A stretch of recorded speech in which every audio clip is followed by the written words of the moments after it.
Fala pessoal, tudo bem? Bom, a gente tá aqui em mais um episódio do IDTech e, cara, pensa bem no nível dessa conversa que a gente vai ter aqui. Poxa, eu falo sobre marketing por dados. Inclusive, o Gabriel foi um cara que me apresentou um livro, Algoritmo e Marketing, alguma coisa do tipo na época. Eu comecei a ler o livro, falei, não sei nada de marketing e dados, né? Só pra deixar claro. Mas a gente tá aqui nesse episódio hoje, episódio 21. E o segundo episódio no nosso lindo estúdio. Tô apaixonado até agora, até hoje, não tem jeito. Mas vamos deixar de bobagem e já chamar o Gabriel, né? Assim, um grande amigo. A gente já tem aí, sei lá, se conhece há mais de 5, 6, 7 anos, eu não sei. E Gabriel já participou de várias iniciativas e uma delas, o ID 360, que não podia deixar agora de participar do IDTech com a gente. Gabriel, obrigado pela presença, cara. É um prazer ter você aqui com a gente. E falar sobre esse assunto que a gente tanto já discutiu e debateu, né, entre você e eu, Alan também. Cara, muito bacana. Então, se apresente pro pessoal aí, para eles entenderem quem é você. E, claro, fala também do Data Hackers, que acho que é fantástico também. Boa! Fala, galera. Brigadão pelo convite aí, Rodrigo. Para quem não me conhece, eu sou o Gabriel Lages. No Data Hackers eu sou conhecido como Lages, né? Atualmente, eu sou o diretor de Data Analytics na Hotmart e sou também um dos fundadores da comunidade Data Hackers, que é a maior comunidade de Data Science do Brasil, né? Então, a gente reúne aí mais de 40 mil profissionais. 40 Mais de mil? 40 Você tá mil, cara. brincando Você entra lá comigo. no Slack e assim, não é nem assim, eu acho que é esse número. Se você entrar lá no Slack, você vai ver lá que tem Tá 40 lá, mil né? pessoas inscritas lá, entendeu? Legal. Então, por isso que a gente fala que é mais de 40 mil, porque tem LinkedIn, tem Slack, tem newsletter semanal, tem canal do YouTube, cada iniciativa vai sobrepor na outra. E tem o podcast, né, que a gente faz também. Então, se você gosta de podcast, põe lá na fila o podcast do Data Hackers também. Inclusive, ouçam, porque, cara, eu já aprendi muito com o podcast de vocês. É um nível técnico, tem alguns que são bem técnicos e bem densos. A maioria é bem técnica. É bem técnica, mas tem alguns também que a gente consegue extrair bastante informação. Boa. Cara, olha só, eu fiquei um pouco agora, eu não sabia que eram mais de 40 mil profissionais do mundo, né? Do digital, dados, vendas também. Eu acho que é um ponto que é legal, assim, trazer. E aí, cara, tem um ponto que eu acho que é legal trazer. Eu sempre converso com os convidados para entender um pouco da trajetória. Conta um pouquinho pra gente como é que você foi, né? A sua trajetória, inclusive, na Hotmart é sensacional. Sou muito fã e super admiro todo passo a passo que você teve lá, com o crescimento da empresa, com o crescimento da área de dados. Conta um pouquinho pra gente como é que você chegou nesse mundo dos dados, né? Boa. Se sempre foi, sempre não foi. E claro, né? Como é que você chegou em um cargo tão incrível numa empresa tão maravilhosa como a Hotmart, que eu sou super fã. Boa. Vou contar aqui, eu vou tentar ser bem breve para não tomar esse assunto todo. Tem Boa. vezes que eu vou falando, vou lembrando as histórias. Vai empolgando. Que eu era estagiário lá na BH Trânsito, analisava dados de veículo. Eu não vou ser tão extenso aqui, acho que a gente tem muita coisa legal para falar de marketing, de dados aqui. Não vou ficar prolongando muito. Mas, assim, minha história, basicamente, cara, eu estudei estatística.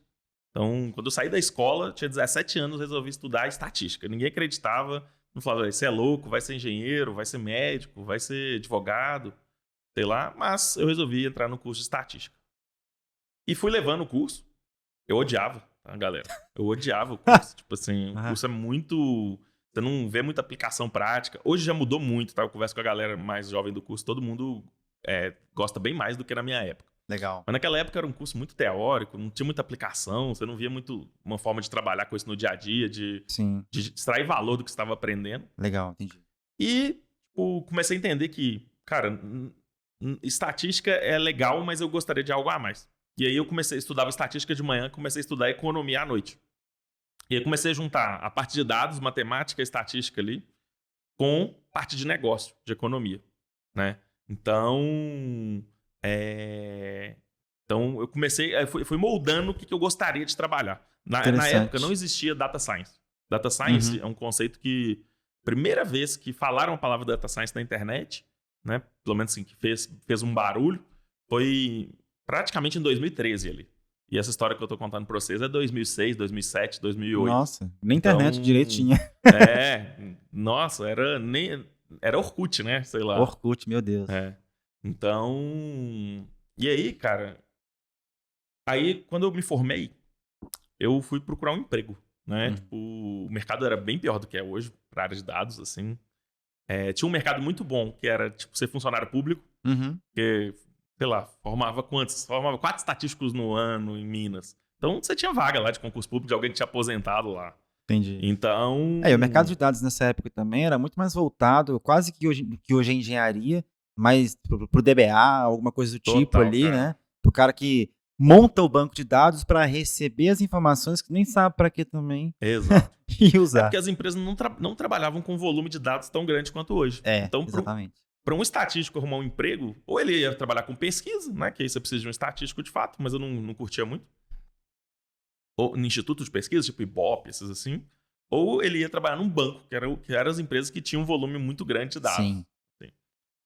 E aí, mas eu não. Eu encontrei uma oportunidade e fui trabalhar na Localiza. E quando eu fui trabalhar na Localiza, eu já comecei a lidar com data science no meu dia a dia. Não existia o termo ainda. Sem saber o que era. Não existia o termo ainda, mas era analisar dados para aplicar no negócio. Massa. E eu precisei começar a aprender muita coisa de programação. Porque para eu conseguir automatizar os processos que eu fazia, não dava para fazer isso sem código. Né? Sim. Você programava em quê? Eu programava em VBA, que é a linguagem por trás do Excel. Legal. Então, se você quiser programar em Excel, na época você usava VBA. Né? Então, ainda existe até hoje tudo, mas assim, eu não aconselho ninguém a aprender VBA, tá? Aprendam Python, R aí. Sim, para análise de ciência de dados, pelo amor de Deus. Não precisa. Não fujam. Não caiam nessa.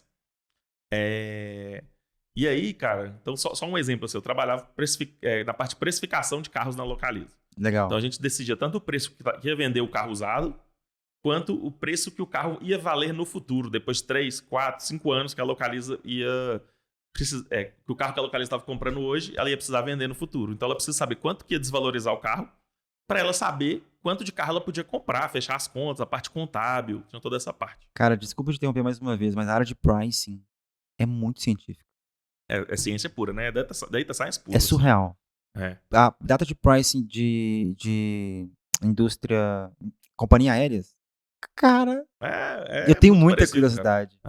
É muito legal. E todas essas áreas funcionam muito parecidas, que você precisa de ter um conjunto de informação para analisar. Então você tem que buscar muita informação na internet para todo lado.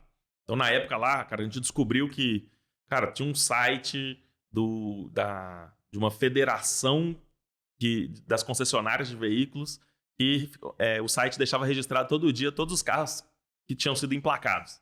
Então você tinha que pegar aqueles dados para saber assim, cara, olha só, tá emplacando mais Celta do que Gol. Então Celta vai valer mais no futuro, ou menos, sei lá, depende da conta que tinha. Vocês faziam isso via scrapping? Aí a gente fazia isso via scrapping, mas não é o scrapping que essa galera tá acostumada. Perfeito. O scrapping que a gente fazia, por exemplo, o que acontecia? 6 horas, caneta caiu, né? Tipo, tinha que bater ponto, todo mundo ia para casa. Sim. Então, mais ou menos 6 horas eu começava o meu trabalho de fato. Porque eu pegava o computador de todo mundo que tava desligado lá, ia ligando os computadores, logando neles, colocava um algoritmo de scrapping em cada máquina, e no outro dia eu chegava antes da galera para pegar todos aqueles dados ali e juntar tudo numa planilha só. E caraca, era tipo uma computação paralela, né? Como se fosse. Legal. Pôr vários computadores para trabalhar ao mesmo tempo. Só pra galera que não sabe o que é o scrapping, explica pra gente assim, o que é o scrapping e tudo mais. Scrapping é fazer um robô que vai buscar dados na internet automático. Então aquele robô vai pegar uma pesquisa, sei lá. Eu quero todos os carros Celta que estão anunciados no portal Web Motors. Aí o robô vai lá e vai pegar um por um, pega o preço, vai naquela página, pega a descrição do produto, pega a foto, pega o que você quiser, assim. Depende do que você programar o robô. Massa, legal. Então, era mais ou menos assim. Desculpa te interromper, pode continuar. Não, mas era mais ou menos assim que funcionava. E pegava aquelas informações e depois fazia um monte de análise, cruzando com outros dados, lá o dado da Federação de Veículos, com esses dados, com os dados da própria Localiza, com o tempo que estava demorando para vender os carros, com pesquisa que a gente fazia nas praças, aí no mercado. Juntava tudo aquilo, tá? E aí, cara, quando eu estava na Localiza, eu li o primeiro artigo falando sobre Data Science. Que esse artigo ficou muito famoso na época, que falava assim, Data Science, a profissão mais sexy, sei lá, a profissão mais sexy de todas.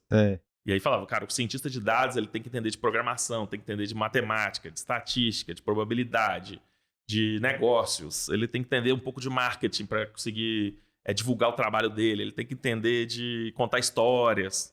Então, era um artigo que falava disso, né?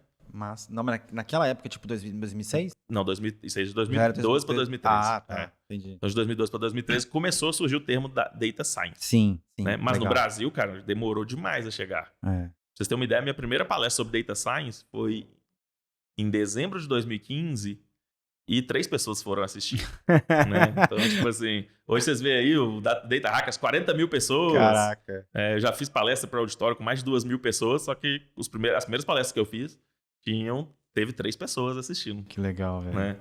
Então, foi algo que demorou para chegar no Brasil. Tá? Sim. Nesse meio tempo, eu tava traçando minha carreira toda em empresas de capital aberto. Então, eu tinha trabalhado na Localiza, tinha trabalhado numa grande construtora aqui de Belo Horizonte. Uhum. Então, empresas com 10 mil, 15 mil funcionários naquela época.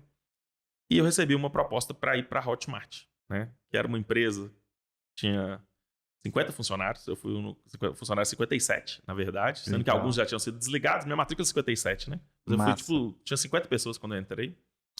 E aí o que aconteceu é que eu achei incrível assim, a proposta dos caras. Porque ensino online era um negócio que estava mexendo muito comigo. Porque para estudar Data Science, eu ficava estudando online. Uhum. E aí eu via, cara, nossa, olha só, eu consigo fazer o mesmo curso de Harvard que uma pessoa lá faz, de graça, aqui no Brasil, e tem 60 mil pessoas na sala.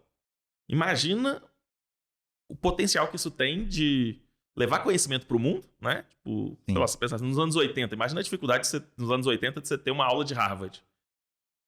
Cara no Brasil, geralmente os caras de Harvard viravam até ministro, né? Sei lá. Exatamente. E sem falar que no grande desafio logístico que existia também. Total, cara. Tem que morar em outro lugar. Comunicação só por telefone, né? Então, exatamente. Assim, quando eu comecei a fazer curso online, 2010, 2011, 2012 ali, aquilo mexeu muito com a minha cabeça. Assim. Eu falei, cara, eu quero ser professor de curso online. Eu queria trabalhar com isso. E aí, quando surgiu a oportunidade de ir para a Hotmart, levar um pouco do que eu tinha aprendido na Localiza e na Direcional, encaixou como uma luva, assim. Eu achei incrível.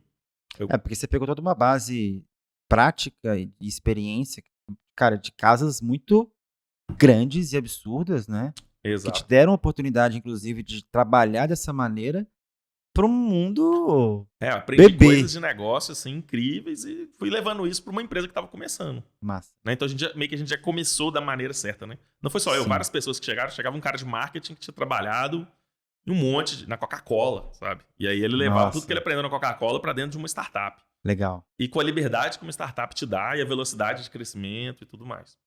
Só que eu não fui para a Hotmart para trabalhar com Data Science. Eu fui para trabalhar com marketing. Né? Acho que isso talvez é novidade, assim, um pouco a gente sabe. Mas quando eu fui para a Hotmart, eu era um analista de inteligência de mercado. Eu trabalhava com inteligência competitiva lá dentro da Hotmart. No time de marketing. Que ficava dentro do time de marketing. Interessante. Inclusive, pouca gente sabe, né, cara, que inteligência de mercado, essa área de dados é muito forte em marketing há anos. Total, cara. Aliás, muitos anos. A base do marketing, ela é inteligência de mercado. Total, vamos pensar, né, Kotler, ele fala sobre isso. Praça. Cara, o que é praça? Saca? Um dos P's, né? Exato. Então, a diferença é que hoje em dia... Preço, né? É o pricing que a gente acabou de falar, né? E a diferença de hoje em dia é a mesma coisa. O volume de dados e etc. Oportunidades. Nossa, total, que legal. Que novidade bacana essa aí. Interessante. Sim. E aí a Hotmart foi crescendo. Uhum. Eu atuei muito pouco tempo com a inteligência de mercado lá, porque a empresa era muito pequena. Então, assim, você que é um cara que já fez eventos incríveis. Quando eu entrei na Hotmart, a gente fez o Fire, né? Que é um evento de internet marketing que a Hotmart já faz há muitos anos. Maravilhoso. A primeira edição do Fire foi para 900 pessoas. E o time que organizou tudo tinha 7 pessoas. Então, dá um traço. Você sabe mais do que qualquer um, tanto que dá de trabalho para organizar um mega evento. Sim. Né? Então, e o da Hotmart foi, assim... Cara, o Fire, ele quebrou todo o paradigma que existia de evento de marketing. Porque trouxe uma galera absurda, de foda, como palestrante. Total. E a experiência. Não, assim, não só foda, foi assim... sempre foram palestras muito inesperadas. Muito inesperadas. Em 2015, a palestra principal era o cara fundador da Galinha Pintadinha. Exato. Então, tipo assim, pô, né? Sei lá. What the fuck? Tipo, achei que eu ia ver aqui o diretor da Coca-Cola, sabe? Que era o costume dos eventos de marketing até então. Exatamente. Só que chegava um cara da Galinha Pintadinha e falava, cara, olha só, sabe quanto eu ganho numa galinha pintadinha que vende no Japão? 10 centavos, sei lá.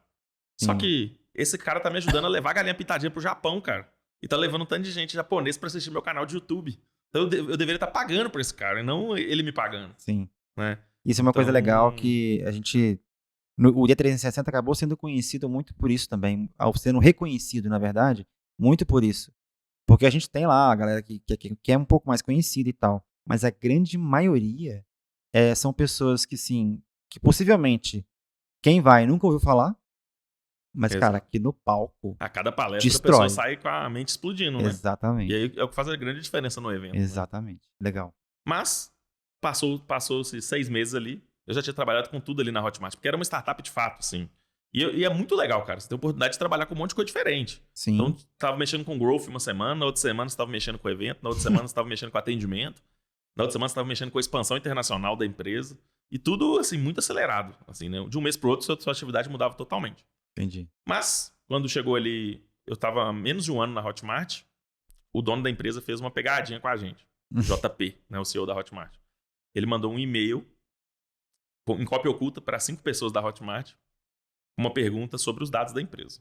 Então ele perguntou assim, quantos produtos temos ativos na Hotmart hoje? Como eu faço para saber quantos são?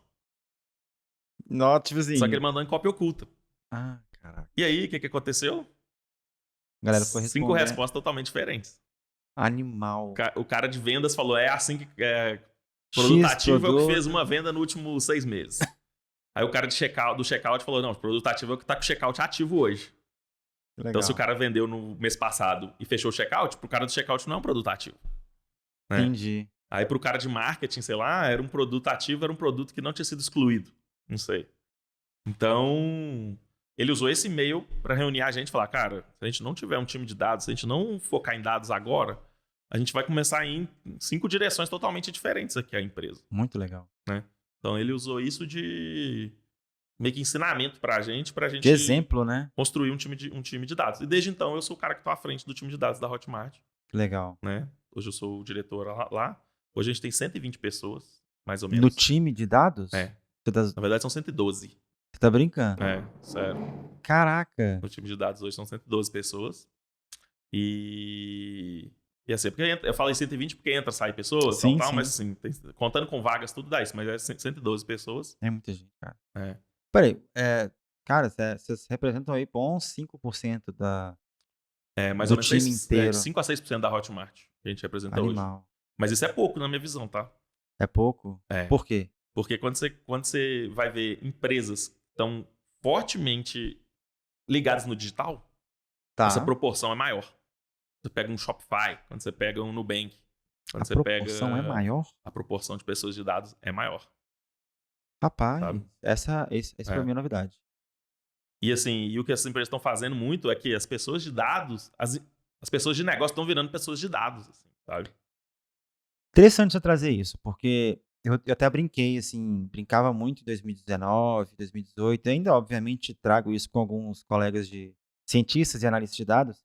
E, cara, se não tomar cuidado, o cientista e o analista de dados vai ser o designer do século XXI. Que vai ser, faz um relatório aí pra mim. É igual o designer, faz um banner, faz isso e tal, né? Perfeito. Então, mas interessante esse ponto, porque, pô, quando eu vejo 5%, é uma representatividade, assim, estrondosa para uma única área, que eu sei que não é uma única área, né? Que você tem subdivisões ali dentro. E pensando nisso, qual que é o papel da área de dados, né, numa empresa como a Hotmart, ou até, na sua visão, qual que deveria ser, ou algo do tipo? Boa. Lá na Hotmart a gente fala muito que o papel da área de dados é organizar e otimizar a inteligência coletiva da empresa. Interessante. Então a gente está ali para impulsionar cada área da empresa ali. Né? Então tem diferentes formas de fazer isso. Então numa área financeira, você vai ajudar eles a reduzir o risco financeiro do negócio. Então, você vai implementar modelos antifraude, você vai implementar modelos de crédito, vai implementar muitas coisas de risco, né? Pô, se eu souber o risco de chargeback, eu não vou fazer a venda para aquele cara ali. Perfeito. Né? Coisas desse tipo. Por outro lado, se a gente está pegando muito pesado nos modelos de risco, você vende menos. E você está deixando de ganhar dinheiro. Então, tem um drive de data ali muito forte. Sim. Pega uma área de atendimento, você consegue usar dados para melhorar a experiência de atendimento. Então, vou te dar um exemplo. Na Hotmart, desde 2018, mais de 12% dos tickets de suporte são respondidos por máquinas, por robôs. 12%. 12%. É coisa, hein? Então, pensa assim, praticamente 1 a cada 6 tickets é respondido por um robô. Vou pegar essa parte que eu acho que é interessante. Pô, como é que a gente faz isso? Como é que a gente coloca robô e etc, né? Óbvio que a gente não vai entrar aqui nos detalhes perfeito. A nível de implementação, para não ser muito técnico. Mas, cara, se a gente for pegar, sei lá, se a pessoa da padaria, eu tô indo para um negócio muito high touch, etc. Mas se a pessoa da padaria, ela começar a documentar todos os clientes, o que ela fala com todos eles, as principais dúvidas, etc., ele vai encontrar o mesmo padrão. Perfeito. Em grande parte. É isso aí. Muitas das coisas têm o mesmo padrão. Então, vou dar um exemplo assim, no contexto da Hotmart. E de qualquer e-commerce, né? Funciona para qualquer e-commerce. Perfeito. Pensa quantas pessoas pedem segunda via de um boleto, por exemplo. Uhum. E-mails de segunda via de boleto tem um conjunto de textos ali que geralmente tem a palavra boleto, que geralmente tem a palavra segunda via, que geralmente tem a palavra novo boleto, sei lá. Entendi. Então você consegue treinar um algoritmo para entender que aquilo ali está falando de imprimir um novo boleto. Uhum. E você junta aquilo com as informações do seu negócio, você responde automaticamente com um boleto já novo pro cara. Legal. Então, e se o cara não fosse aquilo, se ele responder em cima, você já pode pôr o sistema para passar para um agente resolver. Entendi. Então, assim, é uma coisa que se afeta muito pouco a experiência do cliente, porque... Sim. Até melhora, né, às vezes, porque se o cara você não tem contato. resolver em 1 minuto o problema do seu cliente, ele não queria nem ter entrado em contato com você. Exato. Entendeu? Se o seu boleto não tivesse expirado, digamos assim, né? Então, você melhora a satisfação do cliente com o atendimento. Uhum. E você melhora... você começa a pôr seu time para gastar energia em coisas realmente úteis para o negócio. E não em ficar pegando um boleto e enviando por e-mail anexado. Legal. Né? Então você põe seu time para... Poxa, quando o cara tiver um problema, que realmente está um problema no produto lá, que precisa de pensar, queimar fosfato para tentar entender como é que aconteceu aquilo. Sim. Caiu num cenário totalmente diferente ali e deu um bug, né? Sim. Então... Legal. Cara, são coisas que o robô nunca vai resolver, né? Exatamente. Eu também gosto de trazer, assim, aí você pode até contestar, que o papel de uma área de dados, ou o papel dos dados, na verdade, né, é trazer mais inteligência para a empresa, para que ela se torne mais estratégica, que ela consiga trazer cada vez mais redução de custo e aumento de lucro. Total. Assim, de uma forma bem resumida, né? Perfeito. Só que você tem 112 pessoas. É isso aí. O que você tem nesse time? Cara, porque quando você tem uma empresa que tem... depende muito do... Esses exemplos que eu tô falando de empresas que tem muita gente de dados, são empresas que têm muitos dados. Então, Sim. de novo, eu volto no exemplo aqui. Pensa a Hotmart. Nossa. A gente tem dados financeiros. Sim. Então, transação financeira no mundo inteiro. Não sei se a galera sabe, mas tipo, a Hotmart bomba no Japão, por exemplo. Não, então tem lançamento sabia. no Japão todo dia e tudo mais. E não tem nem... Eu acho que ainda não tem nenhum japonês mesmo na Hotmart, saca? Caraca. É tudo via sistema, as paradas. Vocês já são a maior do mundo? No nosso... É porque o mercado é muito amplo, assim. Não, mas, tipo, sim. assim, no nosso mercado, na nossa categoria, a gente é o líder de criadores e tudo mais. Já são líder mundial. Dessa parte de creators, a gente é o Animal. líder mundial. A gente comprou o maior concorrente nosso nos Estados Unidos. Então, é a Teachable. Ah, não, a Teachable, sim. 2020. Foi a compra da Teachable. Verdade. Animal. Então, nós somos os líderes nisso, né? Mas então pensa. Então, eu falei muito aqui de coisas financeiras. Então, tem um monte de dados financeiros. É como se fosse um banco. Tem quase os mesmos dados que um banco tem. Sim. Só que a gente também é uma plataforma de estudos, de alunos estudando, fazendo cursos. Então, você tem todos os dados que uma escola tem, por exemplo. Né? Então, Conclusão. Você tem lá... hoje em dia, na Hotmart, você tem milhões de alunos assistindo aulas todos os dias. Então, você tem um tanto de dados lá. O cara que pulou a aula tal, o cara que tirou o certificado tal, o cara que tirou nota ruim no questionário, ele errou. O outro cara tá tentando a terceira vez fazer isso. Quando o cara assiste a terceira aula antes de assistir a primeira. Quando o vídeo tem muito longo, o aluno sai do vídeo. Infinitas É infinito, cara. possibilidades, A gente podia né? ficar falando aqui a noite inteira sobre isso, né? E tem também uma parte de parcerias, né? Hotmart tem um programa de afiliados, então você faz uma parceria com uma outra pessoa para ela te ajudar a vender o produto. Então, cara, aí, quando você pega esse tanto de dado, é como se a gente fosse um banco, uma universidade, diversas categorias, uma plataforma de parcerias, um aplicativo. Isso vai gerando muitos dados.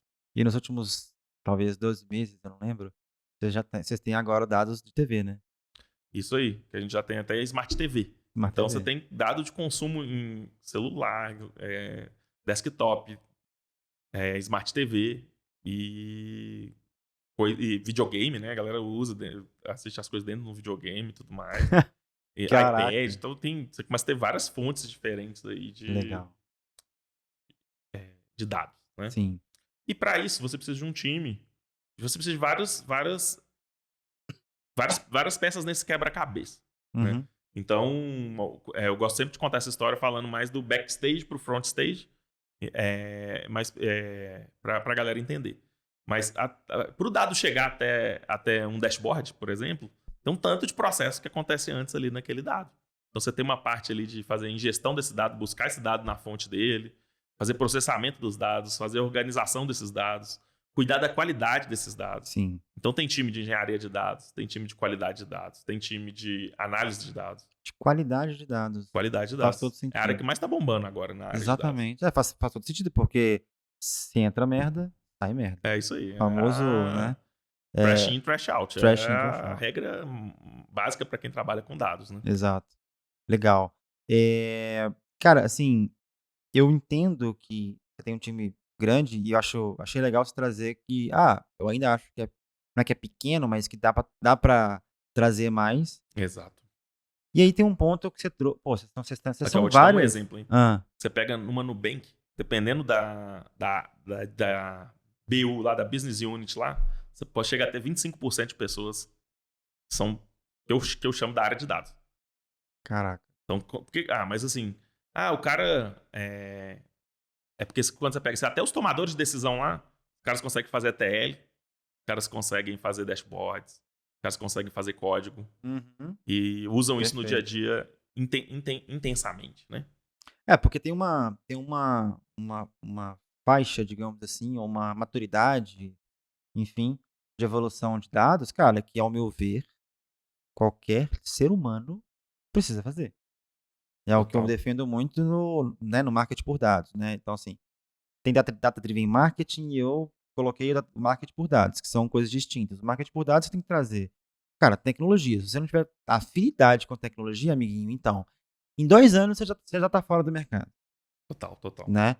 Análise de dado, você não precisa saber estatística como você sabe. Eu sei zero estatística, mas eu sei o que ela pode fazer por mim. Então, assim, tem até um livro aqui.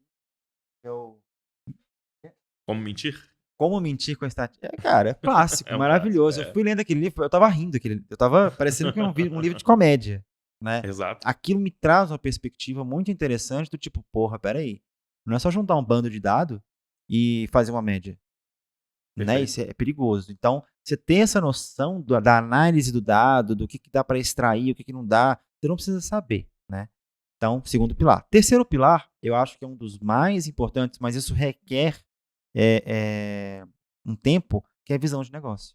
Total. É a visão de negócio, cara. Você tá fazendo, pra que você tá fazendo Facebook Ads? Porque tá todo mundo fazendo? Ou porque o seu público tá lá e o quanto que isso vai impactar, seja no ROAS dele, seja, enfim, seja qual métrica for a análise. Perfeito, cara. Então você precisa ter. Então da mesma forma que há 15 anos todo o setor tinha um menino da informática, saca? Hoje sim. Você tem que ter uma pessoa, um menino dos dados, vamos dizer assim. Então acho legal esse ponto que você está trazendo aí em relação a se a gente for pegar a população inteira da empresa que não necessariamente está dentro do time de dados, mas que de alguma forma manipula, ele pode ser considerado ali desse time de dados. Total. E é até uma pegadinha pra galera que entra em marketing, né, cara? Porque muita gente entra em curso de marketing falando assim, eu não gosto de matemática. Eu? Oi? É muito comum, né? Você pega assim, você pega assim, por que você fez marketing ou comunicação e tal? Ah, porque eu não gostava de matemática. Só que é um ledo engano, porque quando você vai entender a base do marketing, ela é toda matemática, né? Cara, eu fui músico por Então, 10 anos. Falei, música, criatividade, que lindo, maravilhoso. A hora que eu vi que música era matemática, eu fiquei desiludido. Eu falei, não é possível, cara. Música não tem condição de onde não tem essa merda de matemática, saca? E aí eu comecei a gostar de matemática na música.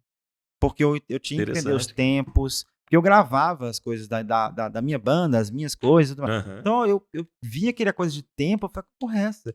4x4, 3x4, 3, cara, que é isso? E aí eu fui entendendo e falei, caraca. E aí eu comecei a trabalhar tecnologia muito forte na música. Que legal, Então cara. eu gravava todas as músicas da banda, eu que mixava, eu que masterizava. Porque eu gostava. Uhum. E aí foi ali que eu entendi. Peraí, que porra é essa nessas coisinhas aqui do. Nem lembro o nome dos programas mais. Aí eu fui estudar, eu entendia que era o tempo da música. E aquilo ali foi fantástico. Aí você vem com vários outros elementos, né? Eu falei, tá, se na música tem matemática, velho, não tem mais lugar nenhum que não tenha matemática. E aí foi o marketing, já é o que eu sempre falo. Então você tendo esses 3 pilares, você vai ser um profissional foda. Velho, sem dúvidas, entendeu? E assim, é bem parecido com os pilares do cientista, né? Ferramenta, É a junção do marketing com a matemática, ciência. estatística e negócio, né? Mas só que aí quando você fala negócio, eu tô focando a parte de negócio toda em marketing. Exatamente, né? Exatamente. Até no livro eu mostro o que é a concepção do marketing por dados, é a junção do marketing com ciência de dados. Total. Pronto, acabou. É isso. Porque eu acho que ciência de dados ela é bem interessante porque ela é ampla, ao mesmo tempo que ela traz essa amplitude, digamos assim, ela consegue trazer o foco pelo negócio. Entende? Tipo, ela é muito ampla. Total. Mas de acordo com a visão que o negócio traz e o poder do conhecimento que a pessoa tem, você foca. Então, acho que isso é uma coisa que é muito legal. E, cara, assim, tem um lance muito interessante. Cara, hoje você. Agora eu falei, a gente tá olhando aqui, a Hotmart, ela não é uma empresa uma empresa disso. Ela é uma empresa disso, daquilo, né? Exato. Ela é uma empresa de tecnologia, mas também ela é uma fintech. Mas ela também é uma edcom tech. Ela também é uma edtech. Ela é tudo, né? Sim, sim. Mas no conceito básico, ela é uma empresa de tecnologia. Ela ela pode ser considerada uma martech e várias outras coisas também. Quando a gente fala que é empresa de tecnologia, a gente está lidando com muita gente que hoje é falha do mercado, assim, mas confundida com os profissionais de tecnologia são programadores e tal, e não necessariamente se resume a isso. Mas vocês têm muita gente de tecnologia, devs, etc. Tem dev, tem PM, tem designer, tem cientista de dados, engenheiro de dados, DevOps. Você tem uma gama muito grande. Uma gama muito grande. Pessoas lidando diretamente com tecnologia. E aí vem uma pandemia, muda o nosso formato de trabalho completamente, né? A nossa vida mudou, assim, a minha, a sua, Total, né? Só que a gente soube, eu acho que a Buscar ID, apesar de naquela época ainda, até 2019, ela ser uma agência, a gente sempre teve um ar muito forte de startup. Cara, a galera do atendimento tava olhando diretamente com o pessoal de mídia, o ROI da parada, sacou? Então, todo mundo fez tudo. Quem organizava o evento não era uma agência, era o time da empresa, saca? Então a galera era muito louca. Então acho que o impacto... Isso que fez o evento ser tão foda, né, cara? Exatamente. Porque você traz essa diversidade. Tinha uma percepção do fulano estagiário que falava assim, mas e se acontecer aquilo? A gente falava, caraca, velho, é verdade. Total. E se acontecer isso, né? Então isso traz uma diversidade, maravilhosa, enfim. E aí vem uma pandemia, a gente vai para casa, todo mundo vai para casa, enfim. A gente teve essa oportunidade, inclusive, né? Principalmente nós todos que somos de tecnologia. E agora a gente tá voltando.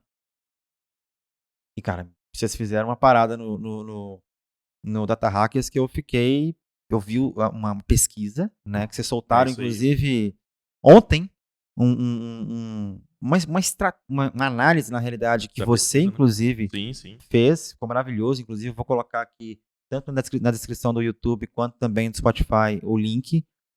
E, cara, você trouxe umas informações muito bizarras e curiosas sobre home office.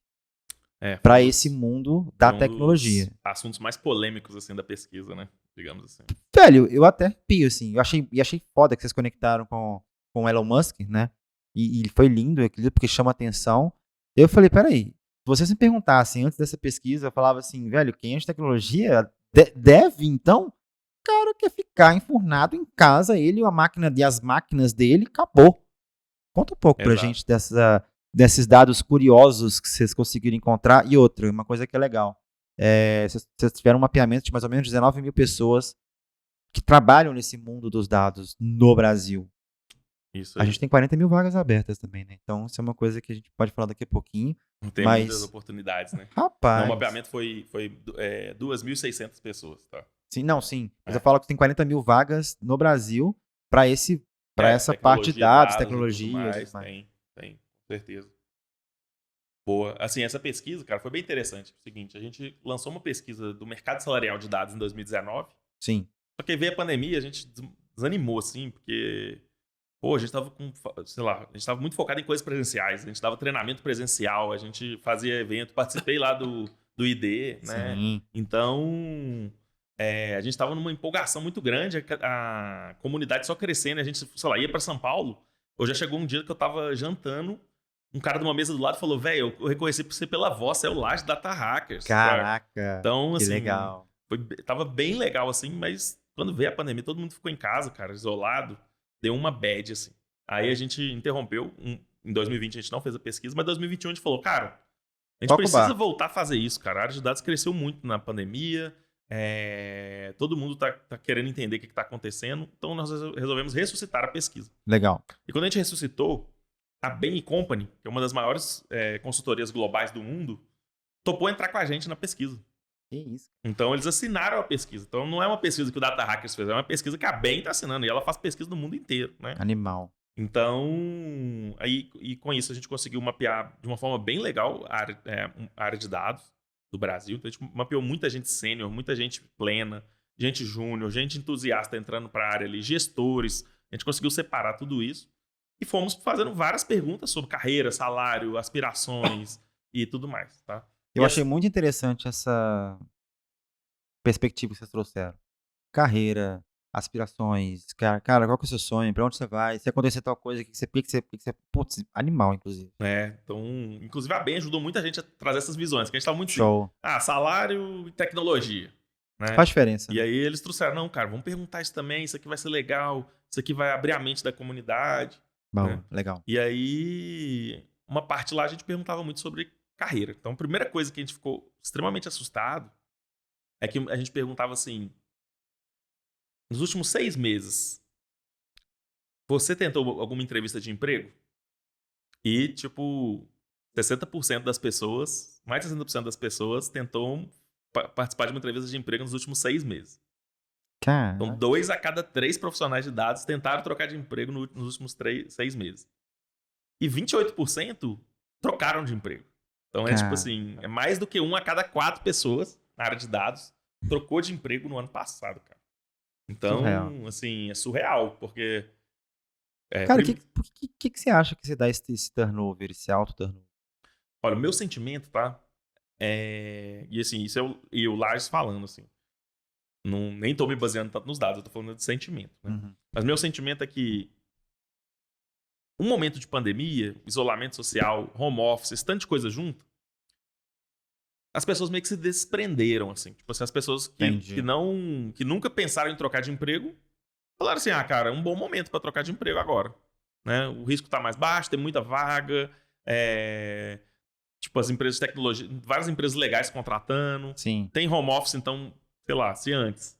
Poxa, imagina, se eu trabalho aqui nesse escritório super legal, no dia a dia aqui tudo. Isso tem um peso na minha decisão de trocar de emprego, né? Uhum. Tô trabalhando de uma forma com liberdade, cheio de gente aqui, gente que eu admiro e tudo. Quando tá todo mundo em casa, as empresas começam a ficar mais parecidas, assim. Então, eu sinto que isso é uma das coisas que mais influenciou nesse fato da galera estar disposta a trocar de emprego. Entendi. E isso foi até nos Estados Unidos, isso foi muito pesado, né? Aquele The Great Resignation lá, né? Exatamente. Que, tipo, as empresas não estavam conseguindo contratar, ficaram meses tentando e não conseguia. A Amazon perdeu um percentual muito grande de pessoas que eles nunca tinham perdido antes. Google e tudo mais. Então, essas Big Techs, todas estão sofrendo isso aí. Mesmo É. pagando assim, mas eu te pago múltiplos do seu salário. Mas assim, a galera foi saindo mesmo, né? Então, eu acho que é muito todo esse cenário afetou um pouco as pessoas. Assim. O ambiente, né? O ambiente que é o mesmo sempre. Vou trocar de emprego, beleza. Vou só trocar de link. É isso, eu tô trocando um link de internet e eu vou ganhar mais, sei lá. Ou vou pra uma empresa, sei lá, tô com um problema aqui com o meu time, com o meu chefe, eu vou pra outra empresa, vou começar de novo. Alguma coisa assim. E a dolarização ficou muito pesada também. Conheci algumas pessoas e conheço, na verdade, que os caras ganhavam, sei lá, 15, 20 mil aqui e foram ganhar 15, 20 mil dólares. Imagina. Assim, a pessoa conseguiu isso, né, quando ela multiplica, quase 100 mil reais. É uma grana absurda, né? Então... loucura. Ainda teve isso, né? O dólar tava bem mais alto, né? Agora deu uma baixada, mas ainda tá bem alto. Sim. Empresas que nunca contrataram no Brasil passaram a contratar. Exato. E aí que vai conhecendo os brasileiros, vai vendo, dá pra confiar, esse cara que o inglês dele não é tão ruim, dá pra lidar. Exato. Né? Entendi. Então... Legal. Mas vamos lá, voltando pro... E aí a pergunta seguinte era sobre home office, né? Que era assim, cara, e se sua empresa... primeiro, qual que é o seu modelo preferido de trabalho? Né? Então, isso foi uma coisa que surpreendeu, que o modelo preferido de trabalho... A gente tinha 4 opções, que era 100% home office, sim, 100% presencial, então tinha as 2 pontas ali, e no meio tinha 2 opções, que era aquele híbrido que muita empresa grande tentou fazer, que é aquele híbrido assim, você tem que vir na empresa 3 vezes, 4 vezes por semana. Sim. Né? Então, é híbrido, mas você tem que vir 4 vezes por semana, você tem que vir 3 vezes na semana. Sim. Né? Você tem que vir... Não é o híbrido, tipo assim, você vem se você quiser. Exatamente. Entendi. E aí a gente perguntava se era o híbrido tradicional, ou se era o híbrido fixo, né?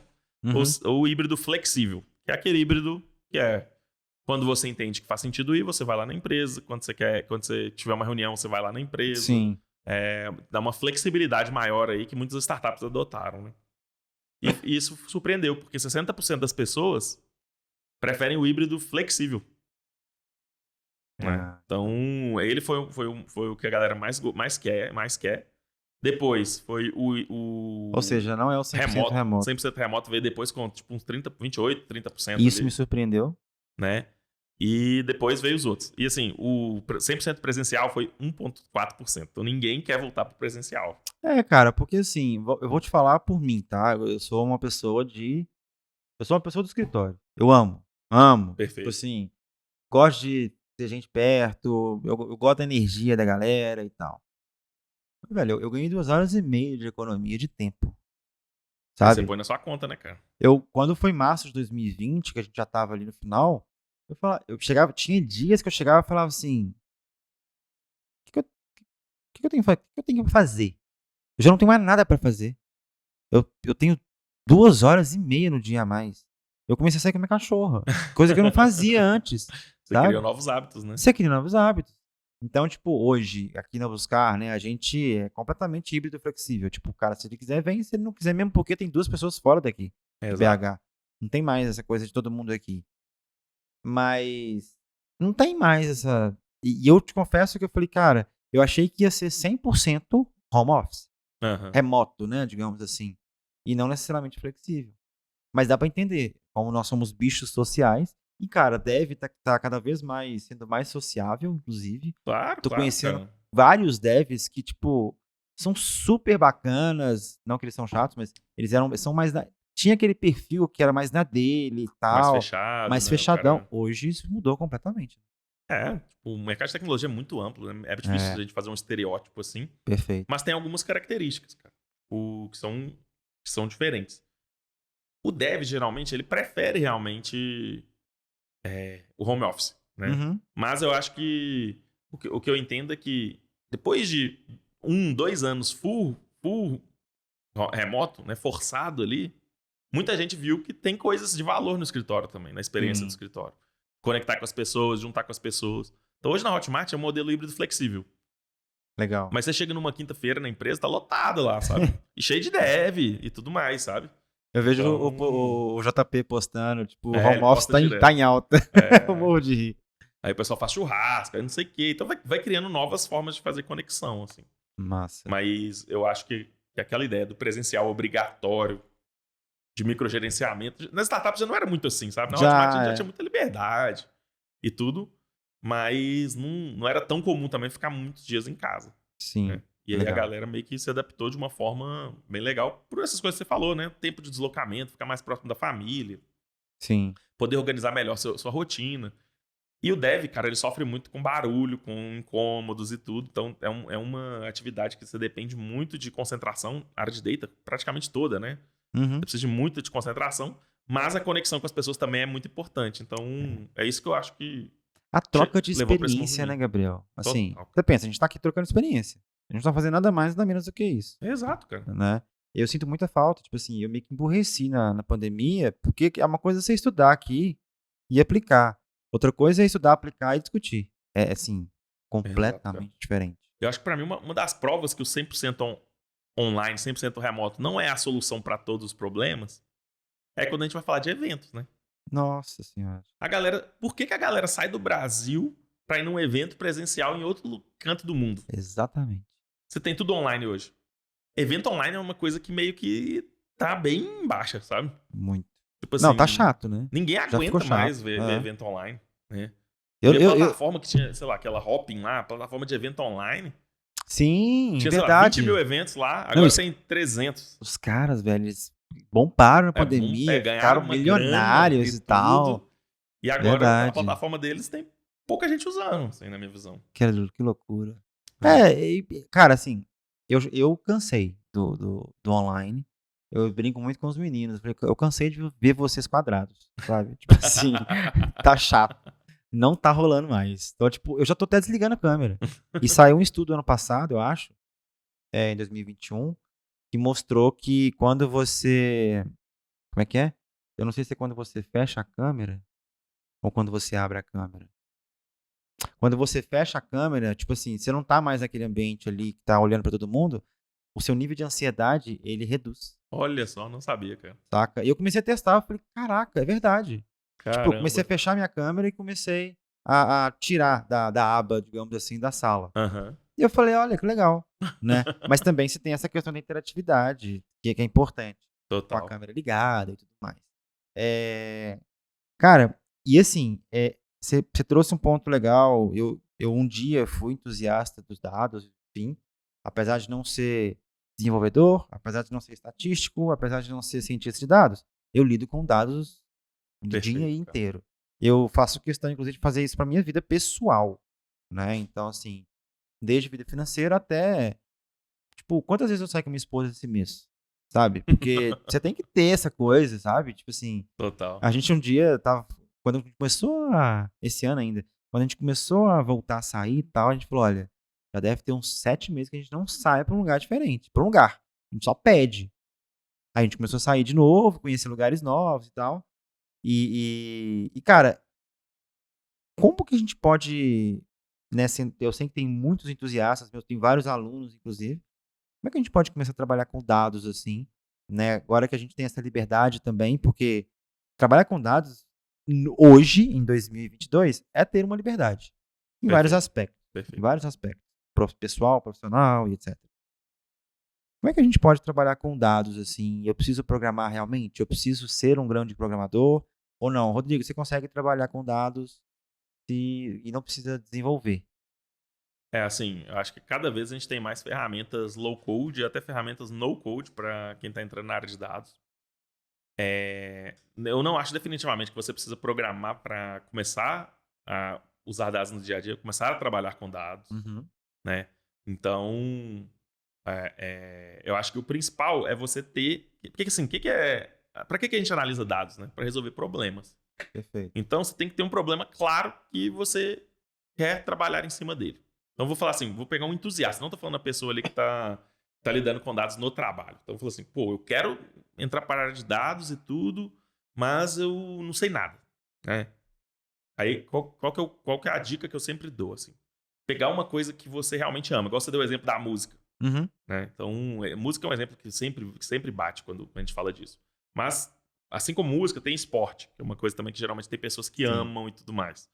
E essas duas coisas são coisas que tem muitos dados na internet. Exato. Cinema. Não. Cara, tem dados de todos os filmes, nota que o filme teve, reclamação, não sei o quê, quanto que gastou pra fazer o filme, quem é o ator principal, quem era o diretor. Então, tudo isso, você tem muitos dados ali. Isso eu tô mostrando 3 hobbies diferentes, tá? Sim. E aí, você encontra conjuntos de dados na internet para serem analisados. Uhum. Né? Então, quando você estava falando de música e tudo, que música é matemática e tudo, o Spotify disponibiliza, cara, os dados de todas as músicas que você já ouviu no Spotify. Né? Então você tem lá, eu escuto muito música triste, música feliz ao longo da vida. Uhum. Aí você consegue comparar isso até com a sua vida, fazer reflexão em cima disso. Né? Música muito acelerada, música mais lenta. Música mais... horário que você ouve, né? A música os horários que você escuta tal. Mais, quantidade de música que você tem escutado, tá escutando menos, mais. Que legal. Então, esses dados ficam disponíveis ali. E aí você tem várias ferramentas para quem não conhece dados nem nada e não quer aprender a programar. Quem quiser programar, eu aconselho pegar um curso tem curso de graça no YouTube, tem curso... A gente tem todo tipo de curso, tem curso na Udemy lá, que custa R$10, R$20. Vários cursos na Hotmart de dados, desde curso de R$50 até curso de R$1.000, R$2.000. Então, escolhe um curso que você acha interessante, que você viu uma proposta boa e tudo, e usa o aprendizado que você tiver nesse curso nesses dados que você gosta. Uhum. Se você está lidando com coisas que você gosta. Se você não quer fazer curso e tudo mais, não quer trabalhar com dados de fato, você pode pegar uma ferramenta low code para fazer análise. Né? Então você tem lá, sei lá, Google Data Studio. Cara, Google Data Studio é uma ótima ferramenta de análise de dados. Você tem um monte de gráfico que dá para fazer. Tem um monte de dashboard. Você pode construir dashboards que realmente, assim, com a mesma qualidade. Tem várias empresas que usam o Google Data Studio no dia a dia e tudo mais. Então você pode usar. Você vai buscar no YouTube vídeos de como usar Google Data Studio, por exemplo, e aplicar aquilo nos dados daquilo que você gosta. Sim. Por que eu tô falando tanto de fazer primeiro com o que você gosta? Porque aquilo é igual quando... Por que a criança aprende inglês mais fácil que o adulto?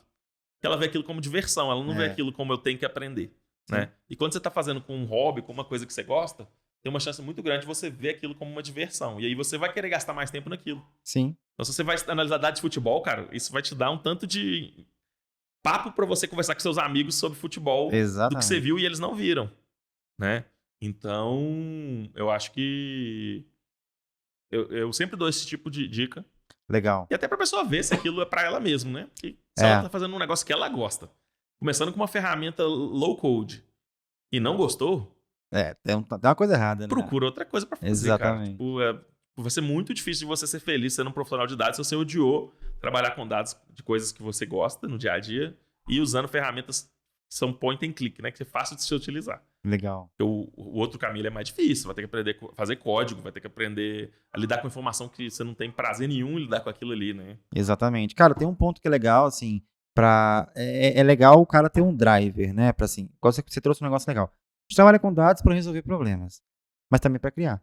A gente pode criar o problema caso, né? E a gente fez a pesquisa também esse ano do estado do marketing por dados no Brasil, panorama do marketing por dados no Brasil. Eu vi ela lá, a gente ficou bem legal, a gente conseguiu fazer um mapeamento assim, dos principais desafios que os profissionais de marketing têm. E, cara, tá muito lá atrás. Sabe? Por exemplo, os 2 principais desafios que o profissional de marketing tem com dados nos dias de hoje são, primeiro, não saber por onde começar. E o segundo, não saber interpretar os dados. Perfeito. E aí você vê que um é consequência do outro. Então, o cara não sabe interpretar os dados porque ele não sabe por onde começar. E esse não saber por onde começar é sempre a principal dúvida, por exemplo, dos meus alunos. Isso era uma coisa que a gente já tinha mapeado aqui no Buscar, só que a gente não tinha uma pesquisa para corroborar, né? Porque era o nosso mundo, né? Uhum. Então, mas a gente sempre viveu com muita gente. Como é que uma empresa, um profissional de marketing, enfim, como você começou em marketing, isso é legal. Eu diria que o cara precisaria começar pelo negócio em si. Total. Quais são os problemas do negócio? Eu não sei, eu preciso vender mais. Tá, o que significa vender mais? Significa trazer mais pessoas. Tá, o que significa trazer mais pessoas? Então, O que você pode trazer pra gente nesse por onde começar, sabe? Não saber por onde começar, qual que é o driver que é legal? O que você traz pra gente que o pessoal pode usar assim amanhã, logo depois que acabar de ouvir aqui, trabalhar com informação? Ótimo. Acho que assim, a primeira coisa, o negócio que você falou, é entender a necessidade de dados daquilo ali, entender o problema. Então começa sempre com perguntas de negócio mesmo. Ah, cara, eu trabalho com tráfego pago. Então é até mais fácil de ver, porque uma área do marketing já está muito metrificada. Sim. Né? Mas, então, você vai ter que entender, naquele contexto ali que você trabalha, igual você falou, vender mais, fazer nos casos todos que eu falei da Hotmart, né? Pode ser vender mais, pode ser impedir fraude, pode ser fazer o aluno chegar até o final do curso, pode ser fazer o produto ser visto, melhorar a experiência no checkout, diminuir o tempo que a pessoa entra, ela compra e acessa o curso. Tem muita coisa que você pode ver como um problema, né? Então, depois que você levanta os dados, que você faz o levantamento das necessidades de dados, levantamento do problema, o próximo passo já é a coleta dos dados. E aí, isso muita gente fica perdido. Sim.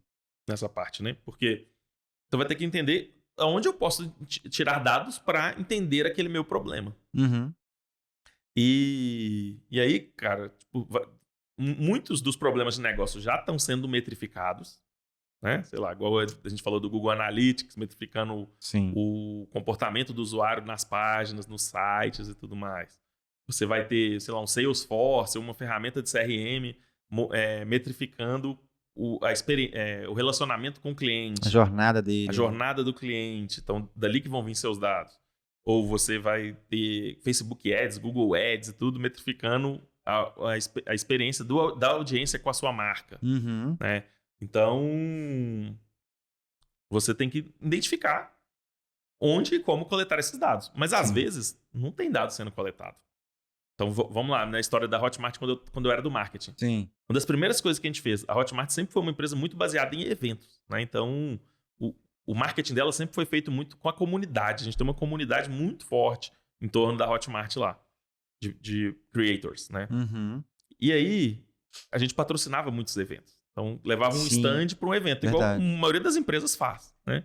Como é que funciona? Você tem um evento lá num tema X, você leva um stand, nesse stand você vai contar da sua marca, tem gente que dá brinde, tem gente que faz uma coisa para atrair pessoas para o stand. Sim. E na Hotmart, desde o primeiro evento que a gente patrocinou, uma das coisas que até eu participei dessa decisão foi a gente tinha um tablet que a gente fazia uma pesquisa com as pessoas. Uhum. Então, todo mundo que ia no nosso stand para pegar o brinde, no caso assim, eu lembro que começou com Red Bull. Para você tomar um Red Bull lá na Hotmart, você tinha que responder a pesquisa. Legal. Entendeu? E aí a pesquisa perguntava para as pessoas coisas que a gente queria saber. Por que ela estava naquele evento, o que ela fazia da vida, se ela já conhecia a Hotmart, sei lá. A gente perguntava coisas assim. Legal. E depois usava as informações desse evento para atrair essas pessoas. Gerar informação estratégica. Para o nosso negócio. Gerar informação que fosse útil para a gente. Saber se a gente deveria patrocinar ou não aquele evento numa outra oportunidade no futuro. Sim. Entender onde que nossos clientes estavam. Quantos % do evento estava passando dentro do nosso stand.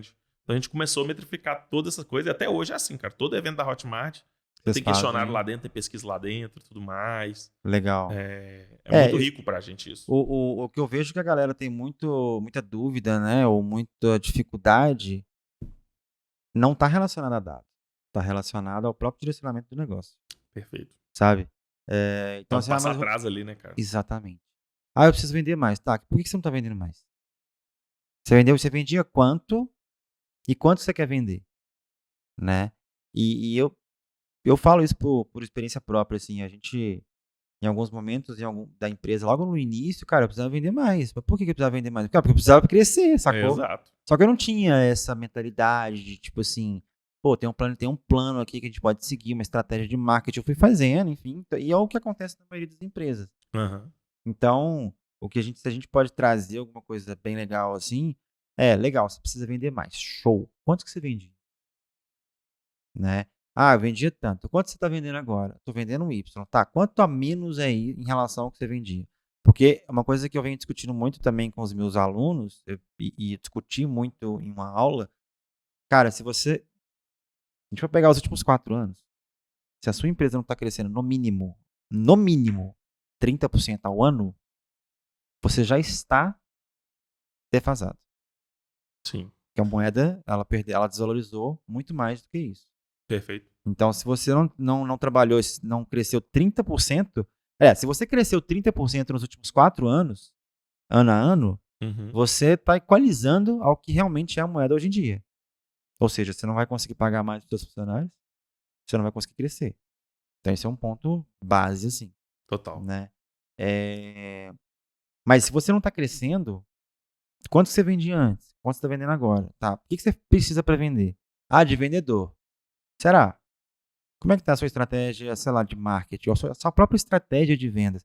Então, eu enxergo que falta muito essa malícia do negócio, que é o que a gente vem falando, que a ciência de dados, que o marketing por dados, ele traz, que é a visão de negócio. A visão do negócio, ela precisa estar ali muito clara, né? E eu vi que você fez isso demais na Localiza. Eu vi que você fez... Porque você pensa bem, velho. Você pega um scrapper, saca? Você pega um bot para fazer extração do dado de um site com informação de carros, de vendas de carro, por exemplo. Exato. E com aquela informação, você conectou com o objetivo do negócio, que é, cara, o que está vendendo mais? Se está vendendo mais, então eu vou ter mais carro no mercado em relação a isso. Possivelmente o carro vai ficar mais barato. A depreciação desse carro vai ser maior. Em vários aspectos, vários aspectos, etc.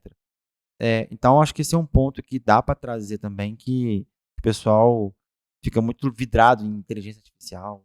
Cara, eu sou, tipo assim, planilha. Você tem a planilha? Você tem um Google? Não, eu não tenho a conta, eu não tenho a licença da Microsoft. Tudo bem, não precisa do Excel mais não. Vai pro Google Drive, que é gratuito. Exato. E vai lá no dia a dia. Como é que tá acompanhando? Como é que tá vendendo? Tá vendendo quanto? Não tá vendendo? O que é? Né? A simplicidade. Eu acho que é difícil ser simples. E voltar à base, né? Tipo assim, tudo que a gente tá falando aqui, quando a gente volta no Kotler sempre, assim. Exato. Por que eu tô vendendo menos?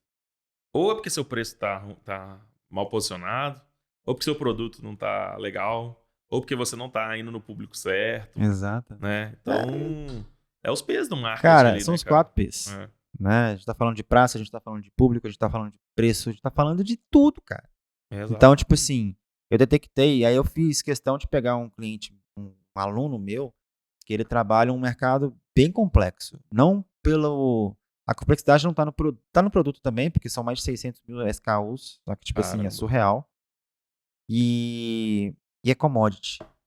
É tipo parafuso, essas coisas. É surreal. É um negócio muito louco. E aí o cara foi comprando curso, comprando meu curso, comprou outro curso e comprou não sei o que. Eu falei, cara, pera, qual que é o seu problema? Cara, eu preciso vender mais, tá foda, que tá isso, que tá aquilo, lá. Beleza, mas o que tá acontecendo? Mas eu não tenho... Você tem uma área de marketing que tá te gerando lead? Não tem. Você tem uma área de vendas que tá vendendo? Não tenho. Eu falei, peraí, você quer crescer, mas você não tem nenhuma das coisas que são geradoras, né, que vão prover o negócio? E aí comecei a trabalhar com ele. Tá, qual que é o problema que você tem então? Não é marketing, nem é vender. Não é vender mais. O problema que você tem tá no marketing ou tá no seu time de vendas. Quem que vende? Eu. Quem que faz marketing? Eu falei, mas você tem 10 pessoas na empresa? Tem, mas eu tenho que ficar mandando todo mundo, aí eu faço. Eu falei, então tá, acha um problema. Entende? Então, tipo, delegar é difícil, a gente sabe.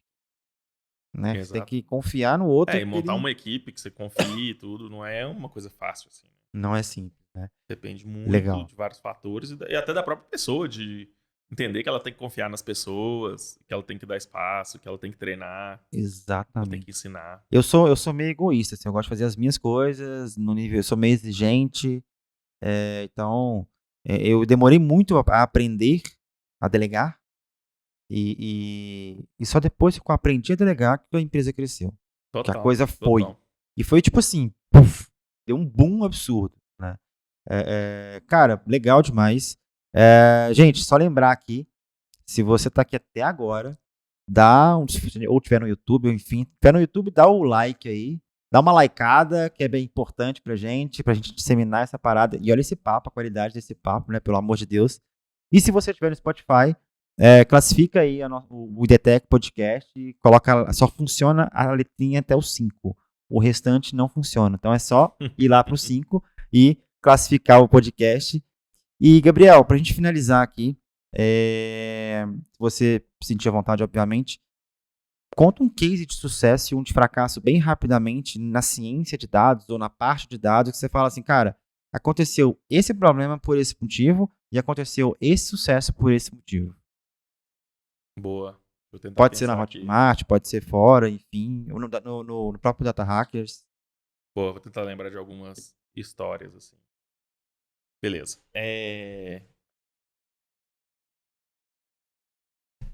Eu vou falar até 2 exemplos bem parecidos que mesma tentativa de solução, uma foi um sucesso e outra foi um fracasso. Legal, sensacional.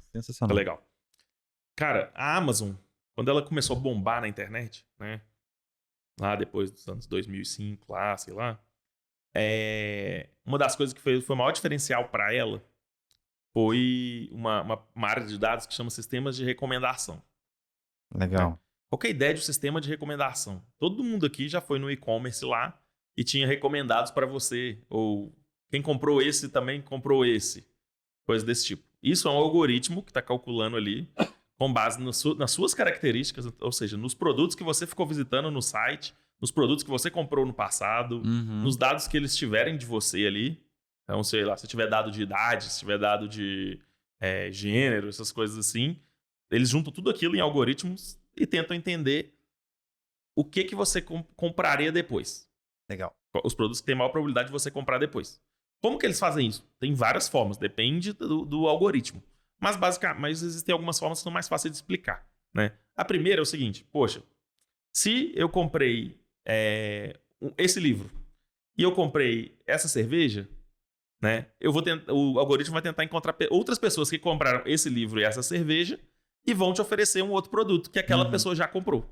Então, aquela pessoa que comprou o livro, comprou a cerveja, ele comprou também uma viagem para a praia. Aí vai te oferecer um pacote de viagem para a praia. Né? Então, óbvio, não é só comparar uma pessoa com a outra, você está pegando um volume muito grande de pessoas para você ter uma amostra estatisticamente significativa. Sim. Né? Mas essa é uma das formas que você tem de recomendar produtos. Legal. Existem várias outras. Existe uma outra que é, por exemplo, o seguinte. Eu vou te recomendando produto. E assim, eu recomendo esse copo para todo mundo. Né? E aí, para cada pessoa que compra o copo, o meu algoritmo entende que é um ponto a mais. Para cada pessoa que não compra, fica no 0 a 0. E aí eu vou indicando outros produtos. Em pouco tempo, seu algoritmo vai aprender que oferecer um copo é melhor do que oferecer um boneco, sei lá. Então, o algoritmo vai aprendendo sozinho aquilo ali, sem ter nenhuma informação sobre você. A única informação que ele teve de você é coisas que ele foi te oferecendo. Entendi. Que é mais ou menos o que o TikTok faz. Ele não tem informação de você. Ele vai te oferecendo ali.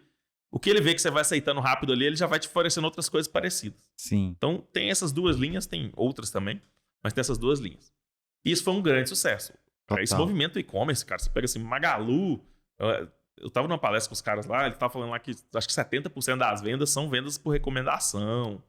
Então, é um peso gigante. Eu posso estar falando um número muito exagerado. Não, mas é grande. Se for alto. 10% já é muito. Exato. Né? Se pensar o tanto que a Magalu vende no Brasil, você tem um algoritmo vendendo 10%, já é muito. Né? Mas eu lembro que era um número que me impressionou. Não sei se era 40 ou 70. E a Amazon revolucionou o e-commerce com esses algoritmos. Só que, então agora isso foi um grande sucesso, né? E eu vou contar uma história que foi, para alguns, pode ser lido como um fracasso, né?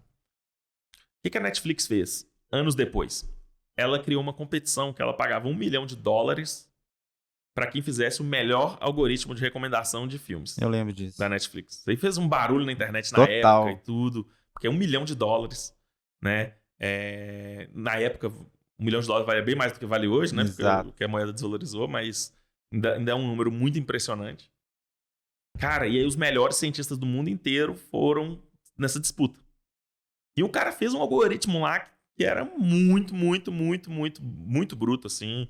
Tinha nas métricas deles lá, ganhou, foi o melhor atingimento do mundo e o cara ganhou $1 milhão. Só que esse algoritmo não tem como... a computação atual não permite pôr ele na prática. Né? Caraca. E como é que você vai pôr numa Smart TV? Tem um chip ali, tem um processador muito lento ali, tudo.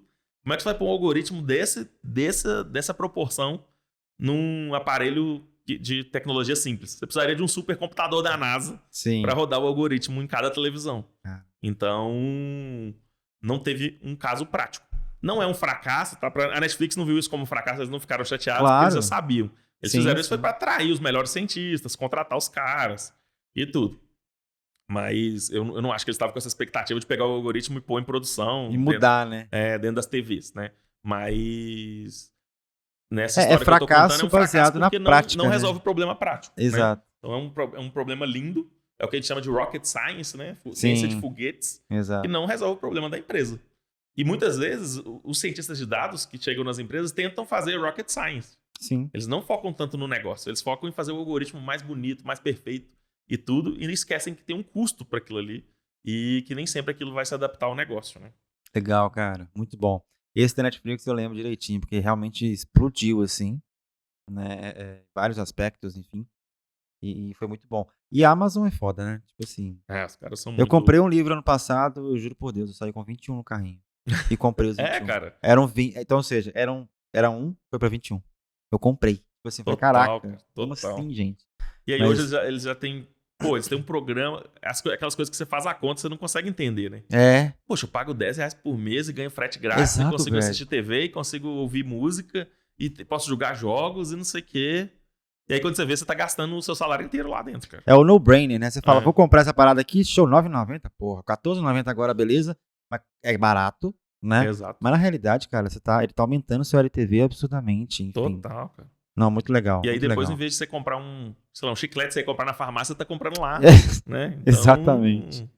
Massa. Gabriel, obrigado pela presença aí, viu, cara? Valeu pelo convite, cara. Uma honra.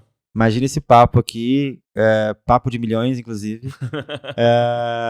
Cara, obrigado mais uma vez. A gente vai estar no ID360 esse ano, dias 3 e 4 de novembro. Né? Você vai palestrar lá com a gente. Vamos lá. Então, vou preparar alguma palestra bem diferente para esse ano, hein? Vamos ver. É isso aí. Gente, obrigado por estar aqui até agora, assistindo, ouvindo, enfim. E a gente se vê aí, ou se ouve, digamos assim, no próximo episódio do IDTech. Tchau, tchau. Valeu, galera.